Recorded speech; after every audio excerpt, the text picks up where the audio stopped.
So, Mark, did you see that opening day Caesar's Palace map of the casino floor, the hotel, how it was all laid out? You can definitely still see shades of it today, but very different. The property has grown so much, and maybe that explains why it's such a maze. Yeah, look how like concise it is and how it makes sense and it flows together. And it's just not a hodgepodge mess that you get lost and confused. You can't find where anything is and just connections and random stuff all over the place. Like, I wish it was back to that. It looks great, like they actually thought about it, where now it's just, oh, let's add something here. Okay, cool, call it a day. It's tiny though, Mark. I mean, they can't sustain it with that size. I did an overlay, and I'll show that right now where people can see the map compared to the Google Maps image of today, and you can just see how sprawling it is compared to the way it was. And I remember just in the 90s even how much space they had. You remember Fan Man, and they used to have boxing matches on the back of the property, and they had so much space, and it's all gone, all filled in. I mean, sometimes good things come in small packages. Look at the Cromwell, the best place in Vegas to stay. Okay.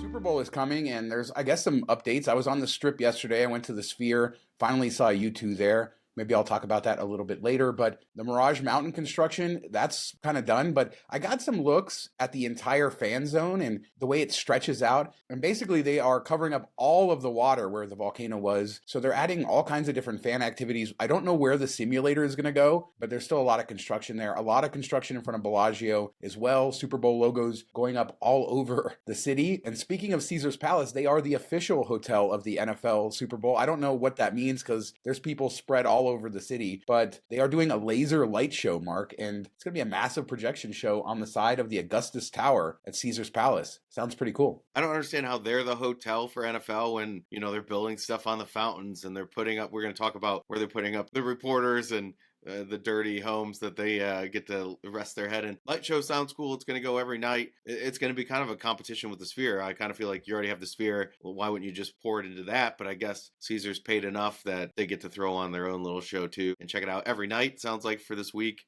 3 minutes. Are you excited to see it? Yeah, 3 minutes or 3.5 minutes, something like that. Called the Super Bowl Spectacular. It says it's 65,000 square foot projection with 1.7 million lumens, 40,000 laser projectors, and a sound system. So it seems like they spent a lot. I mean, it's only a temporary thing, so we'll see. It does seem like Las Vegas is doing a ton more for the Super Bowl. I know they always have events for the Super Bowl, but everything they're doing seems way over the top compared to other cities. It seems like they're definitely going all in on this. And I've never been to Vegas for Super Bowl weekend, which I know it's one of the bigger weekends, period. And then you have the actual Super Bowl being there. It's going to be pretty crazy. One thing that's not going to be in the show, though, if it's like Super Bowl highlights, it's the Detroit Lions because it's not possible. You got to get over it, Mark. I'm only a week behind you or ahead of you. I'm getting over it. Yeah, there's some other things coming. So we're putting new tech in the cameras on the Super Bowl. They're putting a doink cam in the field goal uprights and tons of other cameras, I guess, that we haven't seen before in broadcast. So the broadcast itself should be unique. And the media, as you said, are staying at which hotels? I wonder, I want everybody to just pause for a second and guess which two hotels they put the media in, the official media for the Super Bowl. And if you were guessing Luxor and Excalibur, you're right. Dirty Castle, Dirty Pyramid. That's true Vegas right there. It's hard to beat that. I don't know which one we should just call it the Chip or the Castle. I don't know which one I would rather stay in. I kind of lean towards the Castle. I feel like the areas are a bit nicer, besides the atrium of Luxor. But I haven't stayed in the rooms at the Castle in a while, so I can't say for sure. I mean, the fact that they started with Luxor maybe means that they thought that was the better option. It's kind of funny. People have been making fun of the reporters about it, but hey, we paid $29 to stay there, so who are we the fools? Yeah, of course we're the fools. Haven't you figured that out by now? And last thing, they're putting up these photo Instagram opportunities on the pedestrian bridges and putting up the logos and stuff like that. Isn't it illegal to stop on the pedestrian bridges now? What is that about? Mixed messages. They didn't get the memo. So excited for the Super Bowl. But Cirque, we have some bad news or some interesting news. Cirque seemingly is struggling. And maybe the changing entertainment in Las Vegas has caused this, but their president of the resident shows division and an affiliate shows division, Eric Grilly, was fired. He's been there for about 3 years. They said they mutually parted ways, so I guess he wasn't fired, but he's out and Cirque marching on. But you kind of think about how Vegas entertainment has changed. There's too many Cirque shows with all these new residencies, with all these new venues, all the sports. People only have so much money to spend. Yeah, I think, we're just coming out of COVID, and it's kind of like people's taste changed a bit. And this is something that we don't talk about a lot. Like, some restaurants never fully recovered. They never got back what they had. And some of these shows, my fear is, we talk about how we miss the theming in the hotels, and when we saw the theming go away, we're like, oh, cool, something new. And we didn't really say, you know what? I hope they keep doing theming. So I'm worried that these shows are going away. And then in like 10 years, we're going to be like, you know what? I miss having productions and something cool. And I'm tired of just having people sing. There's nothing like unique or new about this. I can go to a concert anywhere. Why do I need to go to a concert in Vegas? Like, I want to see over the top spectacle. And we're not going to have that anymore. That's what I'm afraid of. And I think that's where we're going. Then they can build new shows, though, right? That's the problem. Although it's shocking because Mystere and O are their two best shows, selling shows. We know Love is struggling, Ka is struggling, but their oldest shows, the ones that have been there for 30 years, are the ones that are still doing well, which is sort of interesting because you would think they would get old. Both great shows, so I understand why, but, and they're really classic Cirque, right? If you want that classic Cirque experience, both those shows deliver, whereas Ka, Love, they're different, and you have to sort of be into what they're doing, but maybe we'll just get a whole new round of shows in 10 years, Mark, new spectacles. Let's bring back EFX at MGM Grand. Get rid of Ka. Well, I noticed that you didn't say Ka was one of the great shows, so well done there. That stage, Mark, that stage, you know, can you imagine what they could do with the tech of 2024 with the stage? You know, they get a new stage there. It's, 15, 20 years old now. So, yeah, that theater is so cool. I kind of grew up there. My dad worked at EFX. I love that theater so much. I've been in the bowels of it. It's a cool venue. So go see Ka. So it doesn't close because the stage is cool. And unlike Mark, I do like it a lot. As a reminder, our Patreon is now live. We do a weekly after show. Mark and I make fun of each other. We go more in depth on everything we talk about on this show. $5 a month gets you access. You can listen as a podcast, watch as a video, everything you need to know at patreon.com/MTM Vegas. So let's talk Sphere. They finally announced another residency. We know Fish is coming. U2 is ending its residency. Dead and Company, or, you know, the offshoot of the Grateful Dead. I guess it's the couple band members from Grateful Dead, along with John Mayer and a couple other people. They are coming to the Sphere. Is this a good one? Yeah, I think it kind of goes in with the realm of the other things that we saw and talked about, like the same era, not exactly the same type of music, but similar type of music and similar bands, similar people that love it. And I know that, you know, the offshoot has brought in some of the younger people to the Grateful Dead's music. So that's kind of cool. And John Mayer, at least, you know, brings in some younger people too. So I think it kind of fits with what the Sphere's been doing. I just don't know that that's the way I would go. You know, you kind of need like somebody visionary, younger to build these sets and these shows and to get into it. And maybe they just, all those people are saying, you know, I don't want anything to do with this. Like a Bruno Mars, a Lady Gaga, stuff like that, that puts on spectacles already, I think would really do well there. We'll have to see. I know you want to talk about U2 in a bit, and they were kind of the most visionary band of that era, I think, for this type of thing. So great one to kick it off, but I think bridge the gap and bring it to the modern people and find that person to do that and start that kickoff. Yeah, Sphere is spectacular as a venue. The screens are spectacular inside. The sound is spectacular. U2 is not a band that I've ever been a huge fan of, and I really wasn't a fan of their performance, their live concert. Please don't flame me in the comments. If you love U2, I'm very happy for you. I did love the venue. I thought there was a lot of great things about all of that. Casino.org did like a survey of 3,000 people, so we don't know how scientific this really was about what act they would want at the Sphere. And they gave them 9 choices, and Dead and Company ranked 9th. Not a surprise, number 1, Lady Gaga. 2, Beyonce. 3, Coldplay, which I would, oh my God, would I love to see Coldplay at the Sphere. Now you're talking. 4, Paul McCartney. Can you imagine Paul McCartney at the Sphere doing Beatles songs with like, you know, a band supporting him doing Beatles stuff? That would be amazing, even if, you know, he probably wouldn't do that. The Eagles, then Bon Jovi. I saw Bon Jovi before. They're an incredible band. Harry Styles, then Kiss, then Dead and Company. So they're getting the last of what people want. We need some more contemporary acts, I think. Yeah, I think that whole list is kind of a good idea. I think Lady Gaga would be knock it out of the park. That'd be kind of tough because she's been doing, you know, a show elsewhere. So I don't know how that all works and if you want to try to steal her and stuff like that. But I think she's got like her Super Bowl halftime show, stuff like that. Like she'll think out of the box. She comes up with very creative stuff. So I think she'd be the one contemporary person that could really handle it and deal with all that stuff and put on a great show. I think Beyonce would be another really cool one. You know, you go down the list and I'm like, yeah, okay, yeah, that's good. Yeah, that's good. Coldplay's good. Yeah, Paul McCartney's good. So I think even Kiss, like, I don't know what they're like for a live show these days, but back in the day, they probably would have like rocked the roof off the place. I think all those are good. I saw like lower down on the list, Eminem was listed, and I'm a big Eminem fan. I just don't see how a rapper could could fill that space and make it, the sound sounds so great. It's like made for music more so than rap, I guess. I don't know. People will hate me for that too. Oh, we're in so much trouble.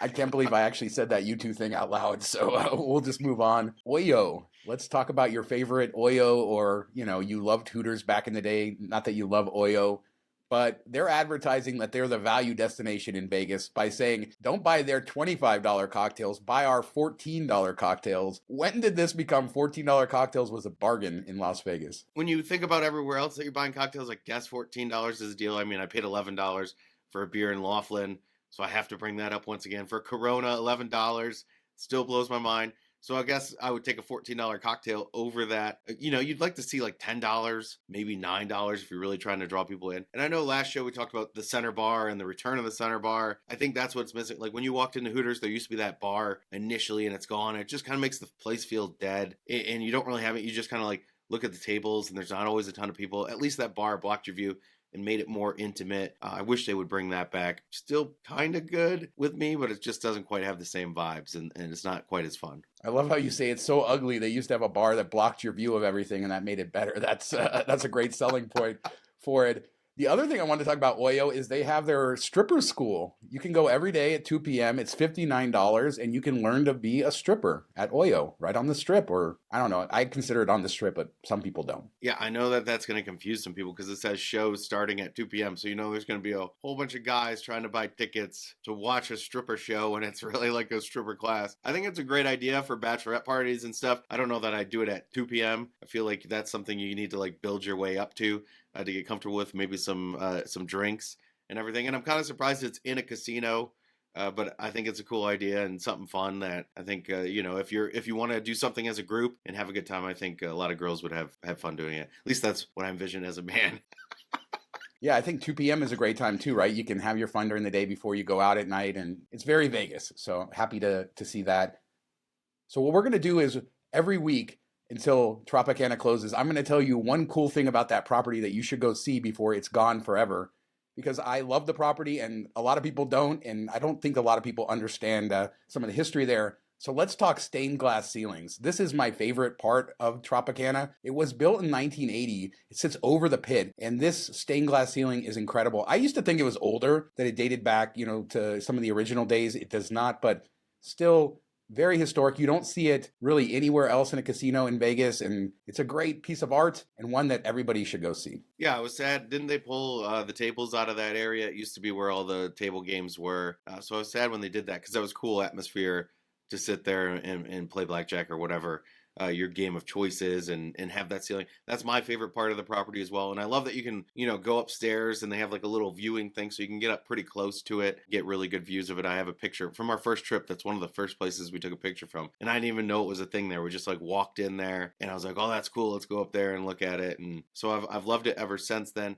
I hope do you think they'll do kind of like how we see in sports stadiums when they knock down an old stadium, they take pieces of it and put it in the new stadium? Do you think they'll try to save that glass and reuse it somehow? I really hope that Bally's management understands how cool this piece of art is and that they find a way to incorporate it into the new casino, even if it's not over the pit, or pieces of it, make it into an art installation, something like that, or just give it to me or give me a piece anyway so I can have it in my house. Either way, or sell it, because I'm sure they'll probably sell it, but we'll see. But go check that out. Next week, I'll have another thing that you should go see at Tropicana, and we'll keep that going for the next 2 months until it's gone. I guarantee you I can find 8 great things for you to go see at Tropicana for all you haters. I was just thinking, you sure you're going to make it that whole 2 months? So let's talk Cosmo Clone. On the last show, we talked about how the guy who was running Tilmann Fertitta's Cosmo Clone, whatever that's going to be called, Post Oak Hotel, whatever it is, across from Cosmo on Harmon and Las Vegas Boulevard. He moved and he's now running Fontainebleau. And that sort of means that the Fertitta casino's canceled. It's not going forward. We don't really know. But I just thought we would highlight that a little bit more. There's been some more speculation that that is what's happening, that it's over. I don't think that means that necessarily. And that piece of land is probably the best on the entire strip to develop. I'm kind of surprised that it hasn't started already. This is the one I was most excited about. New player in town, or a new player to the strip, and a new vision and all of that. They spent money ripping out things and knocking down things. Like, if they were planning on not doing this for a while, I'm guessing they would have rather just leave the stuff there and collected rent at least. You've already made that investment. I feel like that kind of leans you towards maybe continuing on. I mean, they knew what the construction costs were and all of that. Maybe they're just worried about oversaturation. That piece of land will get developed. You will have a casino there. It might not be in 2 or 3 years. It might be in 5 or 6 years. It might be in 2 or 3 years. We don't know. Just because he's not there, that is not a direct thing to say it's canceled, right? But it is something to keep an eye on. And not that I want to talk about it anymore, but a few more managers were fired at Fontainebleau this week, so we keep on churning through them. This has never happened with a casino opening as far as I know. So a big mess over there, but no real news other than more managers fired. The chatter is that there was too many managers for the business, and so they were manager heavy, and now they're sort of letting people go. Yeah, I think that's kind of customary, is to overhire for opening. You're going to need a lot of hands on deck as you're working through it and figuring out who works for your property and who doesn't. Usually that goes for 3-4 months, I feel like, and usually it's not all management and very rarely upper management. So this is kind of different. Usually you overhire dealers and front desk agents and stuff like that, and you're kind of good on managers. Maybe you have a couple extra that you need to move on from. Some aren't working. And this seems like a lot. Yeah, it's got to be more than just overhiring. And if they overhired that many, then they're kind of dumb. So let's close with this, Mark. A record December, and not just a record December, all-time records were broken in December. Now, December is historically one of the slowest months. I think the slowest month for revenue and for everything overall historically. And yet Las Vegas broke a lot of records, including statewide gaming win, $1.433 billion, which is a 9% increase over last year. Clark County, $1.27 billion alone. So remember when we were doing like $1 billion for the entire state, and then we're 34 months in a row, I think, of that. But now Clark County, $1.27 billion all by itself, which is up almost 10% from last year. Nutty numbers for December, but yeah, people are coming, they're spending money. All the naysayers go away. Yeah, I think the strip was even like high 900 million, right? So it was right almost to $1 billion, which would have been pretty nuts for them to do that on their own. Yeah, I'm baffled, Mark. I'm baffled by the fact that people keep coming here and spending the money. They say that it's a lot of the events that are driving it. Raiders had a couple games. There was 8 shows of U2. A lot. Garth Brooks was in town. A lot of other stuff. The rodeo was in town as well. But again, December, always very slow. Las Vegas, the future looks bright. I mean, what else could you say? We just brought on a lot of new rooms, so we'll see how that all goes. The average rate was definitely lower that you saw in November for F1. Not a surprise, but still pretty strong considering rates are lower in December generally. So yeah, good news for Las Vegas. I mean, gangbusters. The convention business is still kind of dragging, and it's even lower than last year, which last year was quite a bit lower than 2019, if I remember correctly. We expected that to pick up. All these people built all this extra space for it, and nobody's really using it, and it's just not quite to the level that it was pre-pandemic. So imagine if that came back and you got all those business travelers in there paying all this stuff. So that's what makes it most impressive to me, is that it's a lot of recreational people coming to Vegas and creating these record highs versus corporations and people using business expense accounts to do it. And remember, January, we'll see how that goes. February, we'll have the Super Bowl, which rates are still high. Unlike F1, where we saw rates come down, we're actually seeing Super Bowl rates for the hotels go up. So that should be a really good month for revenue and for room rates and everything else. So let us know what you guys think about these record gaming numbers for December. It's insane that we broke the new record. The Sphere, the Dead, you happy about that? All of the construction for Super Bowl, the light show at Caesar's Palace. Let us know what you guys think about everything I talked about. We do 2 shows a week, Tuesdays and Fridays. We'll be back in a couple days with another show. Thanks so much for watching. Talk to you next time. Let Sean know how great U2 is in the comments too.